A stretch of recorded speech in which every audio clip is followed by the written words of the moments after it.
Woodworking is just kind of like constant problem solving, thinking really hard about everything that could go wrong and then trying to avoid it. When it works, it's really satisfying.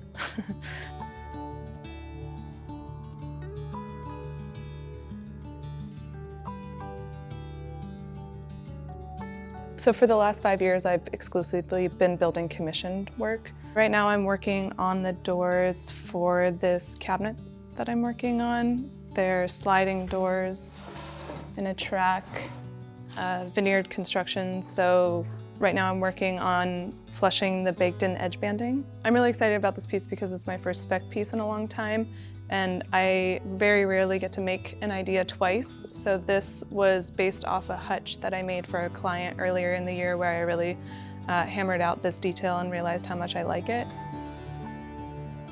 I started in carpentry because I wanted to understand how to frame walls and frame a house. So it was just a natural progression to get finer and finer with my skills, refine the way that I did things. You know, carpentry is a 1/4 inch scale tolerance, woodworking is 0. So I like that challenge of it. My reverence for it has just deepened over the years because it's so unforgiving. Not as unforgiving as something like metal, but you have to do what the wood wants you to do. You have to work within its rules and parameters, or it will do you dirty.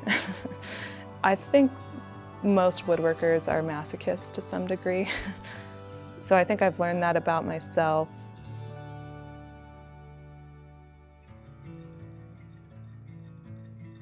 So this is the original test corner. It's a little bit different than the final piece, and was just kind of a happy accident. So I cut the 2 miters on the sides, which involves gluing on solid wood edge banding and then cutting it down upside down with an L fence on the table saw. And then the 3rd intersecting vertical miter came through and created this. And the original piece would have 1 more cut, which eliminated this point, but actually when I cut these, I realized that I thought this was much more interesting. So it just goes to show why test pieces are important, because this was the original idea, this was the final outcome. I think this is superior, and yeah, it only came from testing. So this is pre-cleanup, post-glue up, and all of these miters are cut on the table saw, and then this final small piece is cut with a flush cut saw by hand, and then I'll go in with a hand plane after and flush it with this miter. But it's a little bit tricky because the miter size determines this small reveal, and this small reveal has to line up perfectly with the edge of the upper edge banding.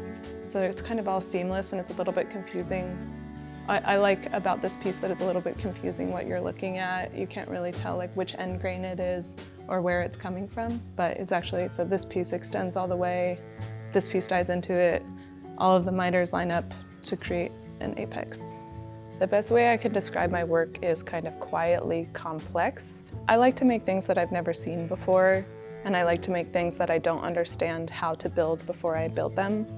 And so kind of with those 2 guiding factors is what I come up with for every project.